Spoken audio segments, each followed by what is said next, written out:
Tu me demandes très souvent comment je fais pour avoir le ventre plat. Quels sont mes secrets minceurs? Et souvent, tu me parles de compléments brûle-graisse avec des extraits de thé vert un peu comme ceci. Ou encore, tu me demandes si je bois régulièrement du thé vert pour les vertus détox dont on parle un petit peu partout. Tu souhaites savoir si tous ces bienfaits sont réels ou si c'est juste du marketing pour te faire dépenser ton argent. C'est justement ce qu'on va voir aujourd'hui. Et en plus, je t'ai préparé 3 superbes recettes à base de thé vert matcha que tu retrouveras sur le blog. Je t'invite donc à te détendre et à te préparer un petit thé vert pour te mettre dans l'ambiance de la vidéo. Le programme te plaît? Parfait! Si tu ne me connais pas encore, je m'appelle Noémie, je suis nutritionniste et je te souhaite la bienvenue sur la chaîne. Pense à liker la vidéo si le contenu te plaît et à t'abonner pour ne pas manquer les prochaines vidéos. Allez, c'est parti!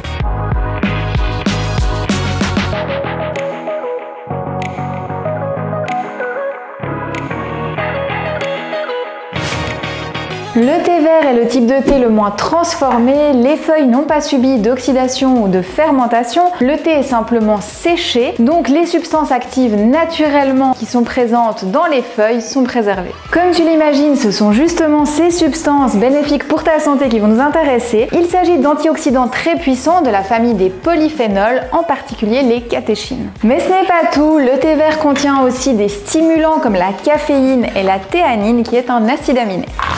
L'effet brûle-graisse, c'est assez séduisant comme idée.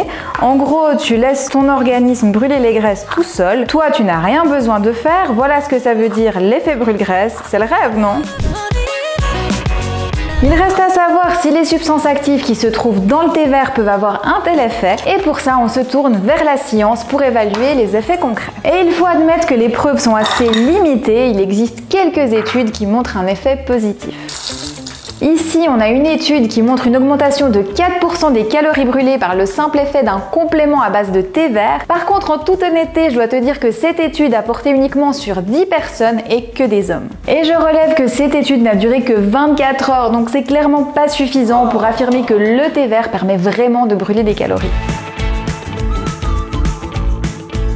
Et il y a d'autres études qui ne montrent aucun effet particulier. Ici, une étude de l'université de Cambridge qui date de 2009 montre aucun effet brûle-graisse pour le thé vert. Si on ne peut pas dire que le thé vert a un effet brûle-graisse, est-ce qu'il peut quand même aider à perdre du poids? C'est la grande question et cette fois, la réponse est plutôt encourageante. Je m'explique, c'est la combinaison des différentes substances comme la catéchine et la caféine qui va avoir des effets bénéfiques sur l'organisme et sur ta ligne. Il y a le stimulant lié à la caféine, le côté antioxydant. Il y a un impact sur l'absorption des nutriments et un impact sur l'insuline. Et plein d'autres choses encore, mais pour que cela fonctionne, il faudra d'abord que tu aies une bonne hygiène de vie. En gros, le thé vert ne va pas faire le job à ta place, mais il va soutenir tes efforts. Ce que j'adore dans cette recette, c'est tremper les glaces dans le chocolat blanc et les noix de macadamia et les ressortir. Regarde, c'est magnifique. Et en plus, quand tu les manges, c'est un vrai plaisir. N'hésite pas à reproduire cette recette qui t'attend sur le blog. Et maintenant vient la question de la quantité. Donc là, il n'y a pas de données précises, mais en général, il ne faudrait pas dépasser 3 ou 4 tasses de thé par jour, soit environ 1 litre. Alors il y a 2 critères qui te diront si tu consommes trop de thé, l'excitation due à la caféine et puis les maux de ventre dus au tanin du thé. Alors tu peux facilement régler les maux de ventre en réduisant le temps d'infusion ou en choisissant un thé de meilleure qualité. Et puis si tu as des maux de tête ou que tu ressens comme des palpitations, alors là c'est dû à l'excès de caféine et donc de thé. Il y a 3 cas où le thé est déconseillé, donc il y a les femmes enceintes, les enfants qui doivent faire attention à leur consommation de caféine justement. Et puis le 3e cas va certainement concerner plus de monde, c'est l'anémie. En fait, le thé vert réduit l'absorption du fer, c'est pour ça qu'il faut éviter de consommer du thé pendant le repas. Quel thé vert consommer? Ça, je pense que c'est la prochaine question que tu vas me poser. Alors, tu peux trouver du thé vert qui vient du Kenya, d'Indonésie, mais les plus réputés viennent de Chine et du Japon. Quand on cherche les thés qui ont la plus grande concentration de composés actifs, on regarde en général du côté du Japon avec le thé vert Sancha qui est le thé vert classique. Il y a aussi le Gyokuro, c'est un thé vert spécial. On parle aussi de thé d'ombre parce qu'on couvre les arbres à thé pendant 3 semaines juste avant la récolte. Vu le manque de lumière, l'arbre va produire plus de chlorophylle et plus de théine. Ça te dit peut-être rien, mais je suis sûre que tu en connais un autre de ces thés d'ombre. Je veux parler du matcha, bien entendu. Un classique, le côté spécial de ce thé, c'est que tu vas le manger. Alors que pour tous les autres thés, tu laisses simplement les feuilles infuser dans l'eau. Donc avec le matcha, tu vas recevoir toutes les substances du thé. Justement, un point important, essaie de choisir du thé vert bio pour éviter les pesticides. Quand tu prépares ton thé vert, il y a 2 points à surveiller, la température de l'eau et la durée d'infusion. Ces 2 facteurs vont modifier ce que tu vas retrouver dans ta tasse et surtout le goût. Pour avoir la fameuse saveur umami, tu vas préférer un temps d'infusion assez bref et une eau pas trop chaude. Je te montre un graphique préparé par l'Association des exportateurs de thé japonais où on voit l'impact de la température sur la présence d'acides aminés, de catéchine et de caféine. Quand la température est basse, tu as les acides aminés mais peu d'effets stimulants, et au contraire, quand la température est élevée, tu as les effets stimulants de la caféine et les tanins. Ce sont justement les tanins qui donnent le côté astringent et l'amertume du thé. En jouant sur la température, tu vas pouvoir augmenter ou réduire ces tanins, tout simple.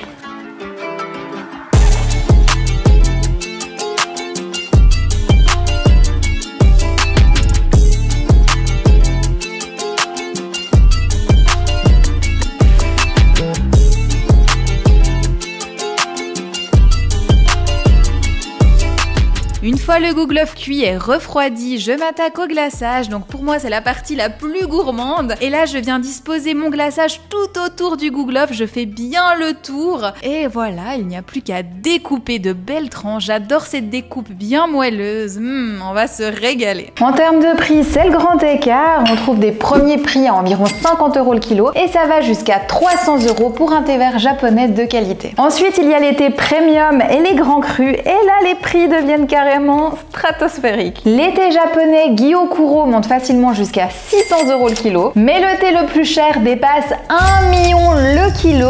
C'est un thé chinois, un thé oolong, le Daong Pao. Bon, je te rassure, pas besoin d'un grand cru pour profiter des bienfaits du thé vert. D'ailleurs, le prix de la tasse ne va pas te revenir si cher que ça dans les faits. Pour te représenter, il faut 1 g de feuilles pour 1 décilitre de thé et 10 g de feuilles pour 1 litre de thé. Donc si on fait le calcul, un thé sencha de très bonne qualité à 300 € le kilo te revient à 60 centimes la tasse. Si on compare ça au prix d'une capsule de café, c'est plutôt raisonnable, non? Bon, maintenant qu'on a pris un petit peu de recul sur ces chiffres, il reste à savoir où acheter ton thé. Alors bien sûr, on peut aller regarder au Japon, mais c'est pas très pratique de partir comme ça pour le week-end pour acheter du thé, c'est un peu loin. Mais heureusement, il y a des sociétés japonaises qui ont des boutiques en France comme Lupicia. Bien sûr, il y a aussi des maisons françaises comme Palais d'été qui ont un large réseau de boutiques en France. Et puis il y a d'autres sociétés qui se développent uniquement sur les réseaux comme Anatae et Kumiko. Mais il n'y a pas que les spécialistes de thé qui vendent du matcha. Par exemple, les entreprises de compléments alimentaires comme Enu3 vendent tous du matcha, et tu peux aussi en trouver en pharmacie ou dans les magasins bio. Ce qui m'impressionne avec ces donuts, c'est que bien qu'on les ait cuits au four, ils ont un goût qui est très proche des donuts traditionnels. Alors aujourd'hui, j'ai choisi un glaçage matcha vu le thème de la vidéo, mais tu peux très bien ajouter un glaçage à un autre goût si tu préfères. J'ai aussi regardé les prix entre ces différentes marques, alors j'ai toujours essayé de prendre la catégorie du milieu de gamme. Après, je suis pas une experte, mais ça donne déjà un très bon aperçu des prix pratiqués. Donc pour les prix, ce que j'ai relevé, c'est Lupicia vend son matcha à 67 € les 100 grammes. On a Palais d'été qui vend son matcha à 65 € les 100 grammes, donc là c'est assez proche. Et puis on a Anatae qui vend son matcha à 93 € les 100 grammes. On a aussi Enu3 qui vend son matcha à 52 € les 100 grammes. Et pour terminer, Kumiko vend son matcha à 90 € les 100 grammes. Donc voilà, à chacun de choisir le matcha qui lui convient.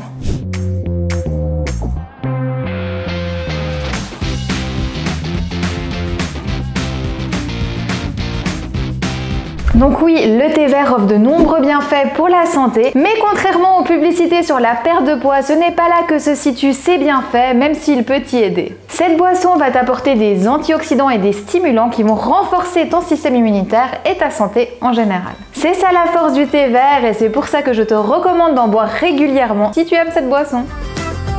Et si tu souhaites aller plus loin dans une démarche de nutrition et de santé, alors je te rappelle qu'il y a les programmes Noémie Nutrition qui t'attendent en boutique. Ils t'offrent un accompagnement complet avec liste de courses, menus, recettes, séances de sport. Tout est disponible pour t'aider à atteindre tes objectifs. Et je te rappelle qu'en ce moment, tu as 15% de réduction avec le code Noémie15 sur ta première commande. J'espère que cette vidéo sur le thème du thé vert et du matcha, elle t'a plu. Si c'est le cas, pense à la liker. N'oublie pas de t'abonner à la chaîne si c'est pas encore fait. Si tu souhaites me rejoindre dès maintenant, je t'invite à le faire sur tous mes autres réseaux, je te mets la liste ici. On peut aussi également échanger dans le groupe Facebook Ma Vie de Cricket, on est de plus en plus nombreux et c'est vraiment génial. Et sur ce, je te dis à tout bientôt dans une prochaine vidéo. Allez, ciao!